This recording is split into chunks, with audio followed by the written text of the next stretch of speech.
Jai Hind and welcome to this edition of The Right Stand. CNN News 18 and The Right Stand have been at the forefront, relentlessly exposing illegal migrants' threat that our nation is facing from across the border, especially from the porous borders with Bangladesh and Nepal. And the first signs of this is the growing population in the states bordering these nations and the visible demographic change.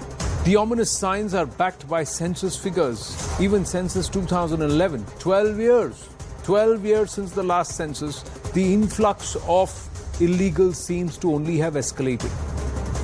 Back in August 2022, for the first time, in Assam, the indigenous Muslims told us that the influx of Bangladeshis had led to a madrasa in every village in districts like Dhubri, a population increase which was suspected as a deliberate design for orchestrating a demographic change to push a devious agenda, because importantly, these illegals are culturally different in outlook and design. In the same year, the investigation by CNN News 18 in Bihar's Simanchal region saw Pakka colonies in no man's land.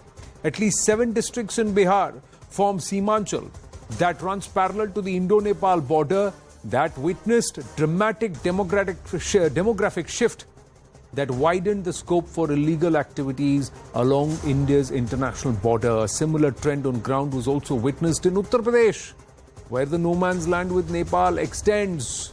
And your channel found hard evidence on ground that the influx of illegals is great and it is perpetual.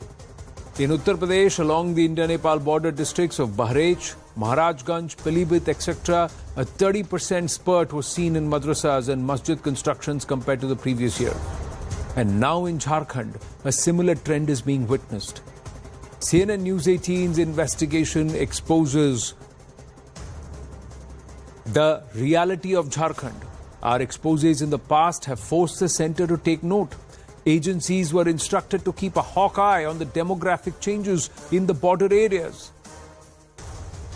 Now, to the investigation that we are now going to put out tonight in Jharkhand. Ladies and gentlemen, history must be remembered. The ancient Rajmahal hills of Jharkhand is where the Santhal tribe settled in the 18th century.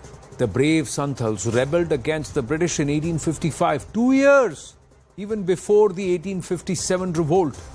Since then, the Santhals have adhered to the rule of not selling their land to non-tribals, and this extends to all tribals in that region. However, today, the brave Santhals are neglected.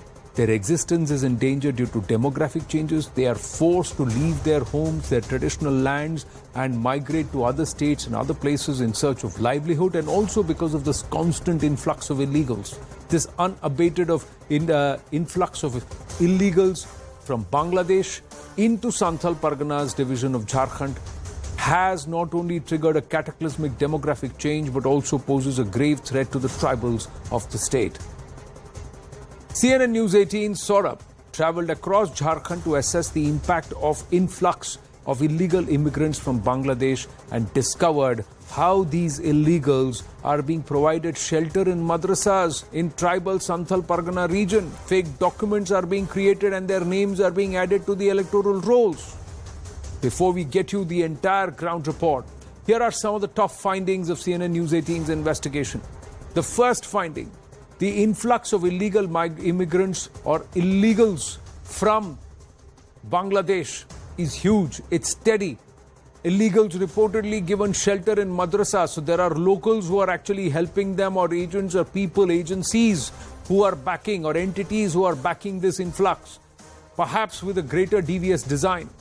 Santhals claim their lands have been illegally encroached upon. They have been forced to vacate their traditional lands, and they have now seen pakka structures built by these illegals from Bangladesh. Fourth finding: mosques, madrasas are being built on encroached land and at an alarming density, which is not a natural phenomenon in this region.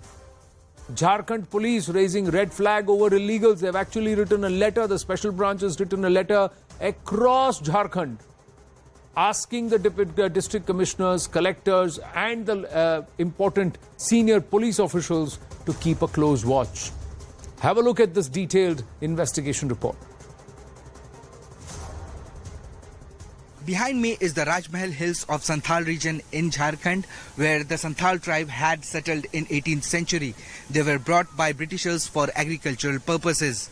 But the very Santhals fought with the Britishers and Zamindars against the atrocities of Zamindari system. It was fought in 1855, 2 years before the revolt of 1857. Since then, the Santhals had decided that they would not sell their land to any non-tribal. But the existence of the brave Santhals is in danger now. Reason? Demographic change. A letter from the special branch of the Jharkhand police has warned of an influx of illegal immigrants from Bangladesh. The letter accessed by CNN News18 warns that these illegals are being given shelters and madrasas in the tribal Santhal Pargana region. Fake documents created and their names added to the electoral rolls. CNN News18 travelled across the Santhal Pargana region of Jharkhand from Sahibganj, Pakur, Dumka to Deoghar. 90 के दशक से लगभग इस क्षेत्र में लगातार बांग्लादेशी घुसपैठ हो रहा है और बांग्लादेशी घुसपैठ का आप अंदाजा इस तरह से लगा सकते हैं कि राजमहल प्रखंड, उधवा प्रखंड, बढ़रवा प्रखंड, पाकुड़ सदर प्रखंड, इन क्षेत्रों में जो पंचायतों का विभाजन हुआ है और नए पंचायत बने हैं तो उसमें से अधिकांश पंचायत वही बने हैं जो मुस्लिम जनसंख्या से अधिक थे और इसके माध्यम से बड़े पैमाने पर एक नियोजित साजिश के तहत इस इलाके में घुसपैठ हो रही है. The claim on illegal influx seems to be substantiated by the census figures. Between 2001 and 2011, there has been an overall increase of 14% in Muslim population in the state. In the same time period, the Santhal population grew at 14.2%. These are the things which are coming in the reports. We have not yet received any report from the government as it. But once we receive it, we have already given the directions that wherever any illegal kind of activities that comes to the notice of the local administration, whatever the legal steps has to be taken, it will be taken by us.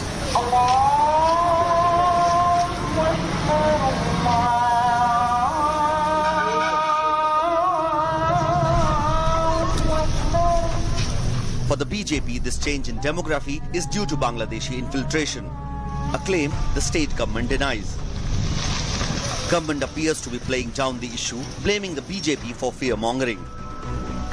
Pakur जिला जब 2000 में झारखंड और बिहार बना तो केवल 35% Muslim population. आज पाकुड़ का यदि आप सेंसस निकाल लीजिए अभी 2021-22 का जो भी जनगणना होगा, आपको आश्चर्य होगा कि वो कम से कम 62-63% आदिवासी लड़कियों को जबरदस्ती धर्मांतरण करके या शादी के माध्यम से जो बांग्लादेशी घुसपैठिए हैं वो जमीन भी हड़प रहे हैं, वो उनके साथ शादी भी कर रहे हैं, उनका धर्म परिवर्तन भी करा रहे हैं. भारतीय जनता पार्टी के पास इशू कुछ नहीं जनता के, और ये बात आज से नहीं बरसों से हम लोग को सुनने के लिए मिल आ रहा है. एक हमारा कहना है कि बॉर्डर सिक्योरिटी फोर्स कितनी है, बॉर्डर सिक्योरिटी फोर्स कमजोर है, मॉनिटरिंग कम है. इनके जिम्मेदार कौन है, इनको रखने वाला कौन है, उनको देखने वाला कौन है? केंद्र सरकार है. तो केंद्र सरकार की विफलता मेरे सर पर मढ़ाने से कुछ नहीं.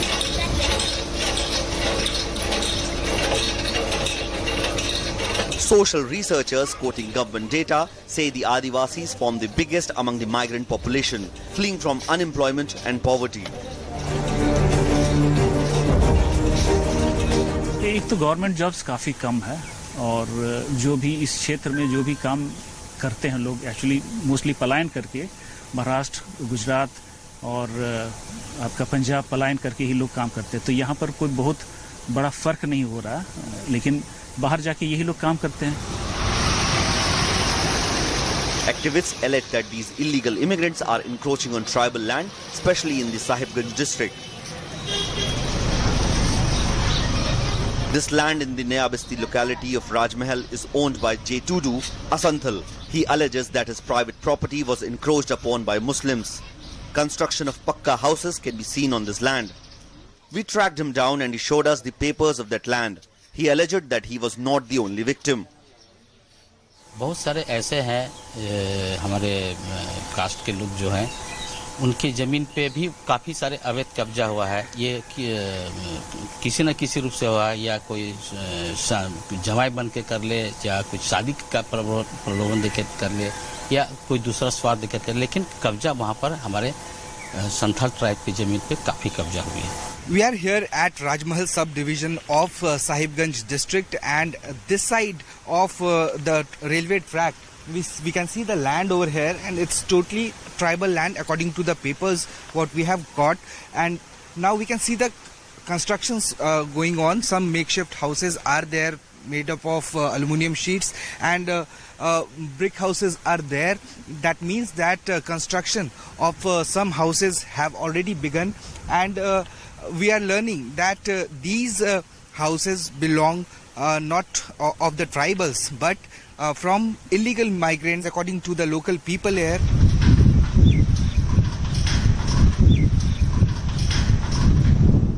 It's not just tribal land. This mosque is being constructed in the ecologically sensitive zone of Sahibganj, Udva block. Just in the range of 200 meters, we have seen that there are around 5 mosques, and this mosque is under construction as we see.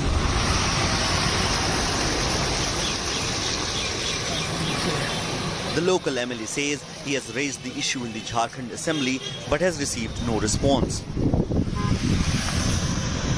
CNN News 18 too reached out to the local administration for comment, but answers were not forthcoming.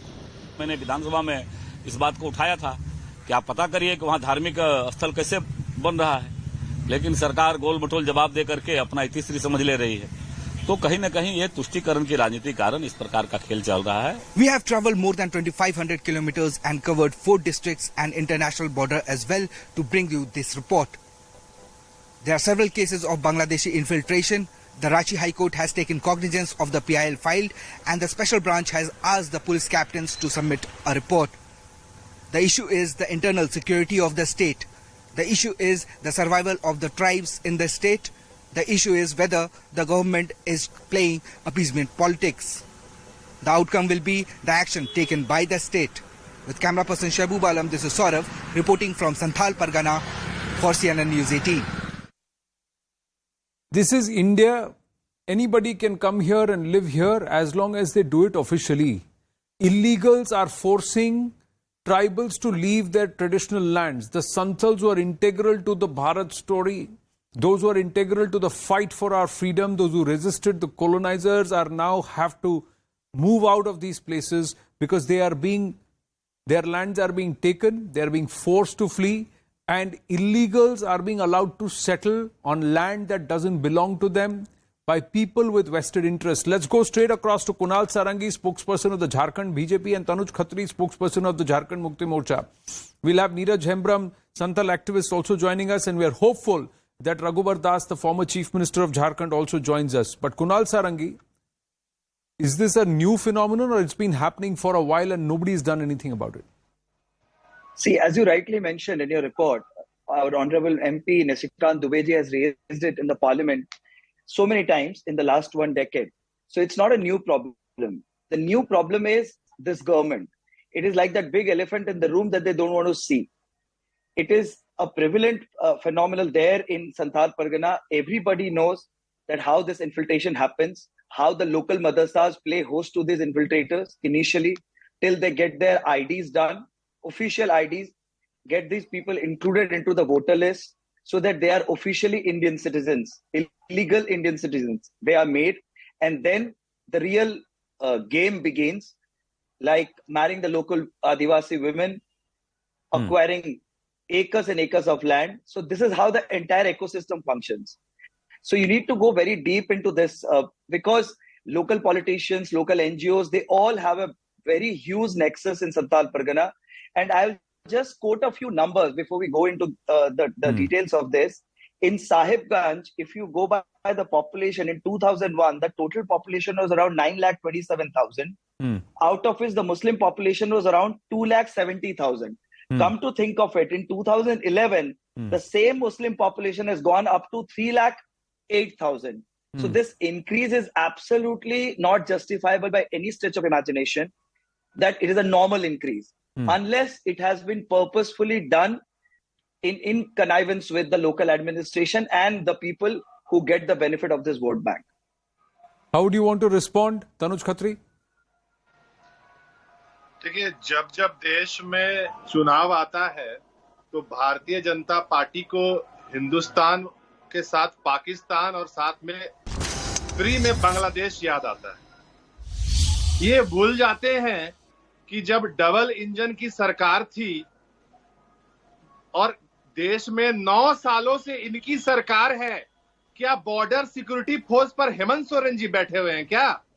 BSF की जिम्मेदारी है कौन आता है देश के अंदर में, कौन जाता है, और इसकी जिम्मेदारी माननीय गृह मंत्री अमित शाह जी की है, भारतीय जनता पार्टी की है, नरेंद्र मोदी साहब की है। और आप सिर्फ तुष्टीकरण करने के लिए, क्योंकि चुनाव है अब देश के अंदर में, अपना 2024 के एजेंडे को फुलफिल करने के लिए कि किस तरीके से हिंदू मुसलमान किया जाए और इसका सीधा लाभ भारतीय जनता पार्टी को मिले। सिर्फ एक आप जवाब दीजिए कि झारखंड की हाईकोर्ट ने किसको शो कॉज किया?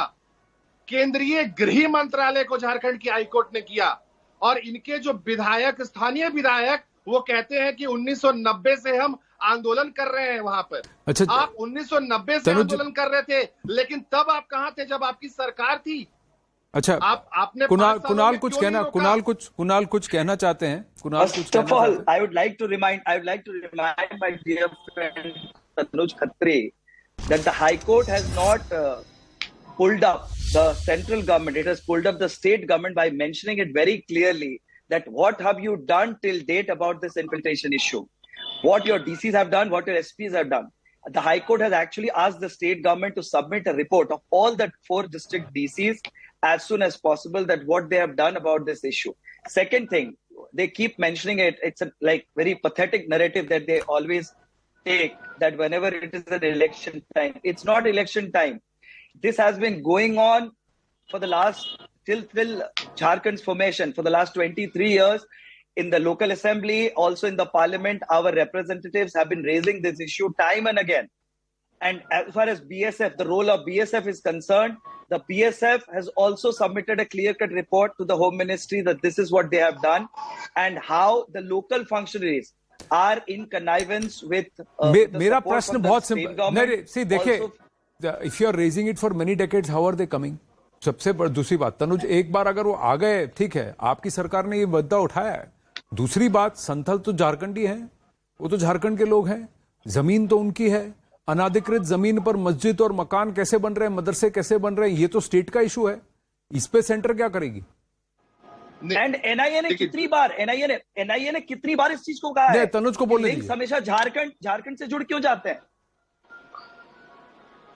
जी देखिए, जो स्टेट का इशू है, स्टेट उसको जब से हमारी सरकार बनी है, हम उसको देखने का काम कर रहे हैं, उसको मॉनिटर करने का काम कर रहे हैं। क्या देखा है ये बता दे, उसको निष्पादन करने का काम कर रहे हैं। बता दे कि आपने क्या देखा है, कौन सा निष्पादन किया, ये बता दे। काम कौन कर रहा है? नहीं, एक बात बताइए, अभी हमारे कैमरा में कैद है तनुज, हमारे कैमरा में ये कैद, आप मुझे बस एक बात बताइए, हमारे कैमरा में ये कैद है कि अनाधिकृत जमीन है, ट्राइबल लैंड है, रिकॉर्ड्स के हिसाब से वहां पक्का घर बन रहे हैं। किस बेसिस पे बन रहे हैं? और एक बार वहां मस्जिद खड़ी हो गई, एक बार वहां मदरसा खड़ा हो गया, उसको आप तोड़ेंगे नहीं। तो ये तो बेधड़ल्ले से चल रहा है। और फिर आप ही के से स्टेट के अंदर, सिस्टम के अंदर कोई इनके कागज बना रहा है ना, वो मैं वही तो कागज कौन बनवा के दे रहा है? वोटर लिस्ट में इंक्लूड कर रहे हैं क्या? 3 साल में सभी इमारतें बन गई क्या? ये भी तो बताइए। अरे मैं तो आपसे पूछ रहा हूं, आप इनको लेकिन इनको रिजेक्ट करके जनता ने आपको मैंडेट दिया है ना, तो 3 साल में आपने क्या किया? ठीक है, मान लीजिए आपके आर्ग्यूमेंट, तनुज, आपके आर्ग्यूमेंट को मैं मानता हूं कि सुन नहीं रहे, नहीं, मैं सुनना चाहता हूं। मैं आपसे कह रहा हूं, मान लिया आपके आर्ग्यूमेंट को, मान लिया कि डबल इंजन की सरकार के अंदर ये बहुत कुछ अनाधिकृत हुआ, तो मैं आपसे पूछ रहा हूं 3 साल में आपने क्या किया? आपने कितने ऐसे जो अनाधिकृत जगह हैं इसको तोड़े हैं और कैसे कितना आपने बदला? आपने क्या कार्रवाई की है? मैं आपसे ये पूछ रहा हूं, मैं ये नहीं कह रहा हूं कि पहले नहीं हुआ। हाँ बिल्कुल, चलिए He has कम से no कम clue. आपने He has अपने no चैनल clue के what अंदर you're में ये तो asking of माना। him. रुकिए कुणाल, एक मैं मिनट आपको थैंक यू रुकिए। बोलना चाहता हूँ कि आपने माना कि भारतीय जनता पार्टी के शासनकाल में सारी चीजें हुई, और ठीक है, अगर उसकी जिम्मेदारी हमें है तो हम उसको सुधारने का काम करेंगे। लेकिन भेजा किसने? आप नहीं भेजा किसने नहीं। तनुज, आप एक बात बताइए, पिछले 3 साल में आपने कितनों को वापस भेजा और कितनी जमीन वापस संथालियों को वापस दी है? मैं आपको यही पूछ रहा हूं। आपने 3 साल देखिए, वो अभी तो मुख्यमंत्री खुद ट्राइबल हैं। मैं कह रहा हूं ट्राइबल हित के लिए जो अनधिकृत जमीनें हैं, जिनको जमीन छोड़कर जाना पड़ा, जिनकी जमीनों पर अब कब्जा कर दिया गया अवैध, 3 साल में कितने एकड़ जमीन वापस हुई है संथालियों को? आपने क्या किया है? हमने क्या किया वही आप सुनिए तो मैं बताता हूं। हम लगातार, हमारी सरकार जब से बनी है, माननीय मुख्यमंत्री हेमंत सोरेन जी लगातार इन सभी मुद्दों को लेकर संवेदनशील हैं। अगर संवेदनशील है तो सर 5 जून को पुलिस को क्यों ये एडवाइजरी जारी करनी पड़ी? 5 जून 2023 के बाद की ये तस्वीरें जो हम लगा रहे हैं, जल जंगल 5 जून 2023 के बाद की तस्वीरें तनुज हम लगा रहे हैं। I'm just going to come away from you, Kunal and Tanuj. Please wait with me. I think we have former CM of Jharkhand, Raghubar Das ji with us. Raghubar Das ji, नमस्ते। नमस्ते। बहुत बहुत धन्यवाद समय देने के लिए। मैं आनंद नरसिम्हन बोल रहा हूं। रघुबर दास जी, ये जो संथलियों की जमीन पर अनाधिकृत कब्जा हो रहा है, बांग्लादेशी घुसपैठिए अंदर आ रहे हैं, इलीगल इमिग्रेंट झारखंड में आकर बस रहे हैं और पूरे झारखंड में ये प्रॉब्लम है, ये कब से चल रहा है? आरोप यह है कि आपके कार्यकाल से भी ये चला आ रहा है। नहीं, देखिए, जब से वेस्ट बंगाल में वामपंथी की सरकार थी, तो वामपंथी सरकार मुस्लिम तुष्टीकरण और वोट बैंक के दृष्टिकोण से मुर्शिदाबाद में पश्चिम बंगाल सरकार के द्वारा आधार कार्ड, राशन कार्ड बनाकर लोग मुर्शिदाबाद के माध्यम से पाकुड़ डिस्ट्रिक्ट से, आज से नहीं, जब देश कांग्रेस की राज थी इस देश में, तब से पाकुड़, साहेबगंज, जामताड़ा, गोड्डा, संथाल परगना के विशेष 4-5 जिले में कांग्रेस के राज के समय से ही यहाँ लव जिहादी और लैंड जिहादी का दौर चल रहा था। हमारी सरकार के समय भी जब जानकारी मिली, और उसमें PFI, popular front of India भी इन्वॉल्व था, देश का झारखंड पहला राज्य जहां हमने पीएफआई को बैंड किया, और 2018 में हमने भारत सरकार को पत्र लिखा कि झारखंड में एनआरसी लागू करना बहुत ही जरूरी है, क्योंकि संथाल परगना की जिस प्रकार हमारी जो आदिवासी आदिकाल से रह रहे हैं झारखंड में, वो माननीय हेमंत सोरेन जी की सरकार आने के बाद तेजी से घुसपैठियां आज झारखंड में घुस रहे हैं, लब जिहादी कर रहे हैं, और अगर नहीं मार रहे हैं तो हमारी बेटियां को 25-50 टुकड़ा करके जिंदा जला दिया जा रहा है। ये हेमंत सोरेन जी की सरकार में हुई है। और इस तरह लगातार जो आदिकाल से हमारा आदिवासी समाज, आप ये कह रहे हैं अगर वोट बैंक और तुष्टीकरण में कांग्रेस, झारखंड मुक्ति मोर्चा की राजनीति चलती रही, तो पर एक बात बता, आप ये कह रहे हैं कि जब तक एनआरसी लागू नहीं होगा इसका कोई सोल्यूशन नहीं है? एकदम सोल्यूशन है। अब गो तस्करी बड़ी धड़ल्ले से हो रहा है। जब इन घुसपैठियों को सरकार का संरक्षण प्राप्त हो वोट बैंक के दृष्टिकोण से, तो मैं मानता हूं ये जो पाकिस्तान में परमाणु बम है, उससे भी खतरनाक ये बांग्लादेशी मानव बम है। इसको अविलंब राज्य सरकार को, एक आदिवासी मुख्यमंत्री जो अपने को तथाकथित आदिवासी नेता कहते हैं, उनके राज्य में जिस तरह धड़ल्ले से आज पाकुड़ में हमारी आदिवासी समाज, हिंदू समाज अल्पसंख्यक हो गए। तो आप ये कह रहे हैं कि 2014 से 2019 के बीच में जब आपका कार्यकाल था, ये नहीं हो रहा था? कम थी, हमने कड़ाई की थी, सभी डीसी एसपी को निर्देश था, एक गौ तस्करी किसी की हिम्मत नहीं होती थी। आप वहां के लोगों से जाके पूछ लीजिए, जब भारतीय जनता पार्टी की सरकार थी, चाहे अवैध घुसपैठी हो, चाहे गौ तस्करी हो, हमने पूरी कड़ाई की थी, और एनआरसी लागू करने के लिए हमने भारत सरकार को चिट्ठी भी जारी की थी। लेकिन माननीय हेमंत सोरेन जी की सरकार बनने के साथ ही ये धर्मांतरण का धंधा, ये गो तस्करी का धंधा, वोट बैंक तुष्टीकरण के तहत जिस तरह वामपंथी पश्चिम बंगाल में अवैध घुसपैठी कराए, उसी तरह ममता जी के दीदी के द्वारा भी बड़े पैमाने पर। और आपने ठीक ही कहा कि जिस तरह फ्रांस में दंगाइयों के द्वारा आज तोड़फोड़ कर रहे हैं, सब वैसी शक्तियां भी आज झारखंड में प्रवेश कर गए हैं। और जितने भी संथाल परगना में क्राइम होते हैं, चाहे अवैध माइनिंग हो रहा है, सब बांग्लादेशी मुसलमान। और जो झारखंड के मुसलमान है, जो भारतीय मुसलमान है, उनका भी जमीन हड़पने का काम ये बांग्लादेशी मुसलमान लोग कर रहे हैं। इनको संरक्षण कौन दे रहा है? इनको संरक्षण सिर्फ स्टेट या पॉलिटिशियन तो नहीं दे सकता। इनके पेपर तो पॉलिटिशियन नहीं बना रहे, इनके वोटर आईडी कार्ड तो लोकली बन रहे हैं। ये मदरसों के ऊपर क्या एक्शन लिया आपने? कितनी एकड़ जमीन आपने जो एनक्रोच की गई थी, या कितने थे जिनको कि आपने वापस भेज दिया? क्या इसका सोल्यूशन है? हम लोग ने पूरे डीसी को टाइट किया था कि किसी का भी अधिकार आधार कार्ड या राशन कार्ड बिना जांच पड़ताल के द्वारा ना हो। 5 साल हमारी सरकार भी थी, कहाँ किसी ने इस तरह के कोई आरोप लगाया कि बांग्लादेशी घुसपैठ हो रहा, वोटर लिस्ट में नाम लिखा रहा। जब हमें जानकारी मिली तो हम लोग ने साहेबगंज में कुछ लोग को वोटर लिस्ट में नाम कटवाने का भी काम किए थे, जो पहले से रह रहे थे। तो हमारे समय जिस धड़ल्ले से अभी घुसपैठी हो रही है, हमारे समय बहुत ही नगण्य था। और जब हमारी ध्यान में आई तो हमने भारत सरकार को भी एनआरसी लागू हो, और इस राज्य में एनआरसी झारखंड में लागू होना बहुत जरूरी है।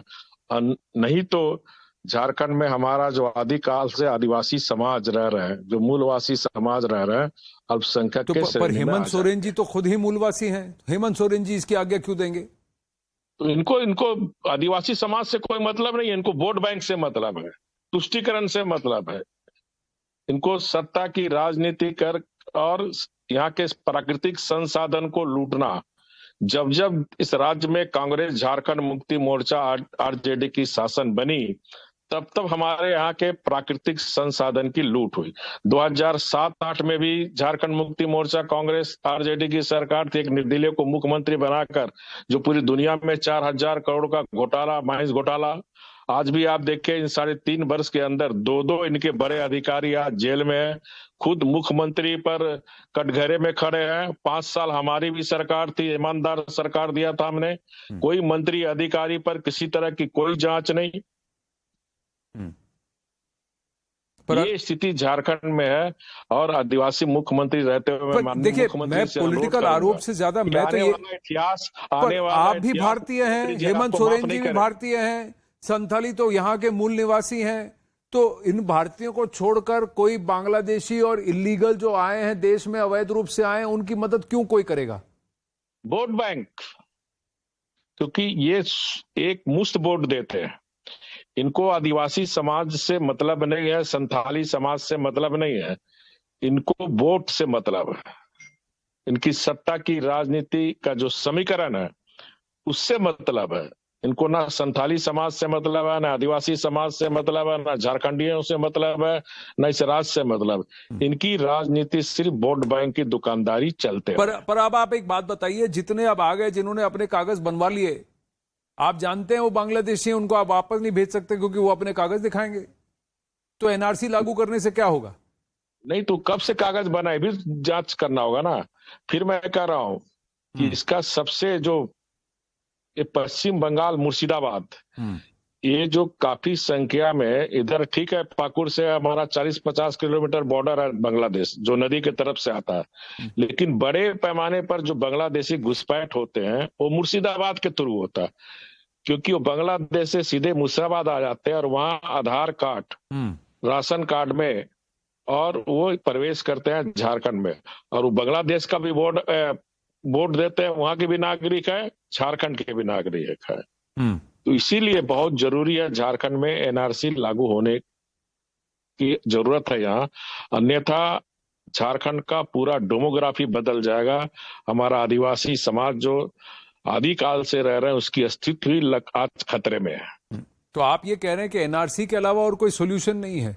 हेमंत सोरेन जी अगर चाहें तो इसको रोक नहीं सकते। आप क्या इसको ग्राउंड पर उठा रहे हैं? क्या ग्राउंड पर आपने इसके बारे में बात की है? नहीं, मैं सरकार बनने के बाद 1 महीने के बाद ही मैंने सबसे पहले प्रेस कॉन्फ्रेंस करके कहा था कि झारखंड का खासकर संथाल परगना का डेमोग्राफी बदल रहा है। जिस तरह वोट बैंक तुष्टीकरण की राजनीति में वर्तमान कांग्रेस जेएमएम की सरकार जिस धड़ल्ले से जी बांग्लादेशी अवैध प्रवेश कर रहे हैं और जिस धड़ल्ले से गो तस्करी हो रहा है झारखंड में, अब सारा डीसीएसपी को सीएमओ से इंस्ट्रक्शन है कि गो तस्करी पर कोई रोक टोक नहीं, कोई पकड़ दकड़ नहीं होनी चाहिए। आपका रिपोर्टर वहां पूरा फील्ड में गए होंगे, आपको बताए होंगे क्या स्थिति है वहां आज की। जी, तो अंत में आप ये कह रहे हैं कि एक, झारखंड में एनआरसी आवश्यक है, दूसरा इनको जानबूझकर कोई संरक्षण दे रहा है। सिर्फ पॉलिटिकल संरक्षण है कि यहां पर कोई ऐसी एंटिटीज हैं जो पैसा भी दे रही? नहीं, इसमें कोई पॉलिटिकल संरक्षण तो हो रहा है। अभी आपको बताऊं, मैं जिला परिषद का चुनाव हुआ, इसमें पीएफआई हमने बैंड किया था, इस सरकार में ढील दे दी है, जिसके कारण 21 जिला परिषद के लोग जीते हैं। ये लोग अवैध माइनिंग में भी इन्वॉल्व है। मैंने उसमें भी प्रेस कॉन्फ्रेंस करके 3 जो बांग्लादेशी लोग थे, अवैध माइनिंग शिकारी पाड़ा क्षेत्र संथाल परगना में अवैध माइनिंग, तो ये लोग फाइनेंशियल भी बहुत मजबूत हो रहा है। पत्थर का अवैध माइनिंग, बालू का अवैध माइनिंग, आपका कोयला का अवैध माइनिंग। अब बॉर्डर शिकारी पारा पश्चिम बंगाल से सटा हुआ है, वहां से अवैध बालू पश्चिम बंगाल जा रहा है। ये सारे झारखंड के समाचार पत्र मीडिया में बातें आ चुकी है। इन सरकार हेमंत सोरेन जेएमएम की सरकार में ये चाहता आदिवासी समाज पिछड़ा रहे, आदिवासी झारखंड पिछड़ा रहे, इनकी वोट बैंक की राजनीति चलता रहे और यहाँ के प्राकृतिक संसाधन को लूटते रहे और चुनाव में फिर लूट का कुछ हिस्सा गरीबों के बीच बांटकर फिर हम सत्ता की राजनीति करें। इनकी यही राजनीति है।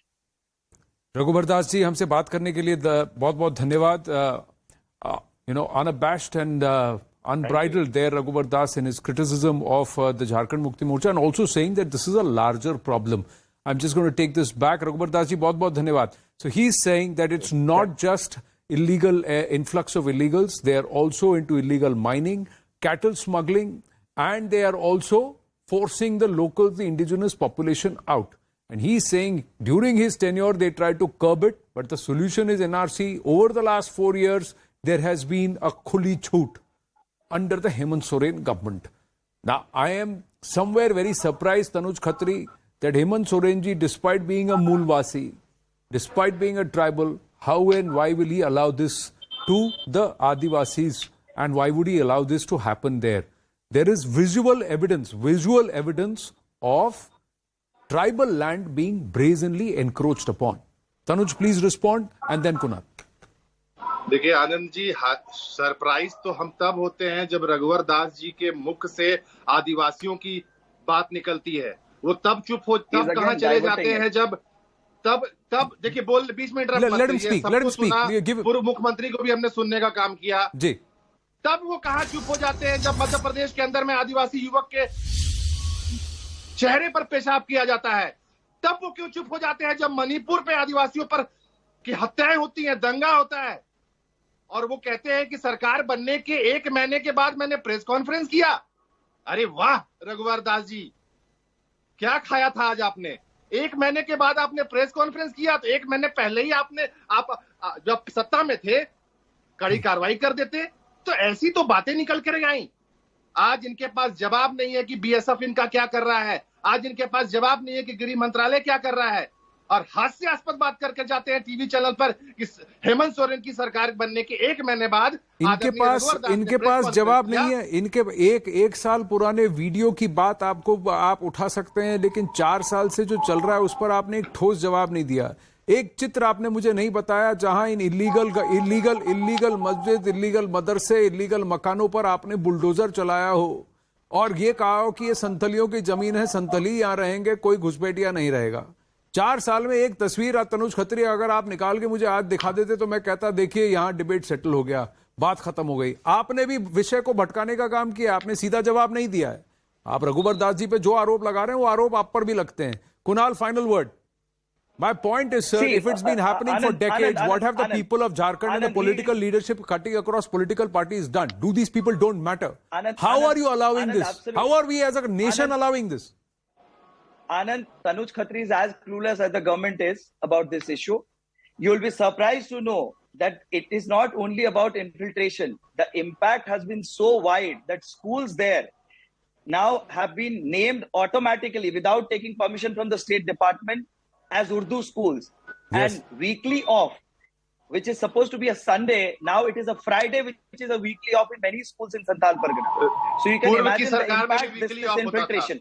This infiltration has created. And apart from this, forget about their involvement in different mining scams and cattle smuggling and all these illegal activities.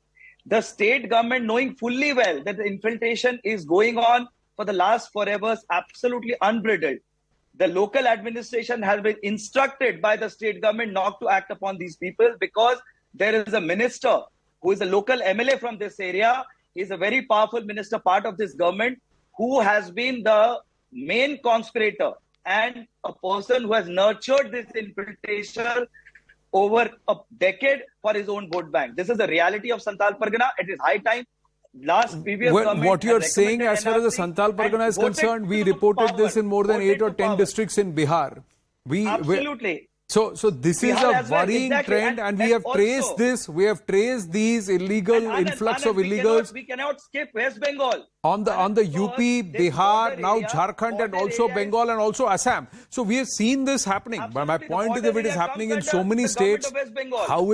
how is it that it has not got the attention of all those people who believe that India is for legal immigrants and for Indians, not for illegals? How is this being allowed? And they are actually and removing, vote bank forcing the politics indigenous people, the has Mulwasis, out taken of over there. their priorities. And what a That is the history, reality. what a pedigree, what a story is it's of the Santalis.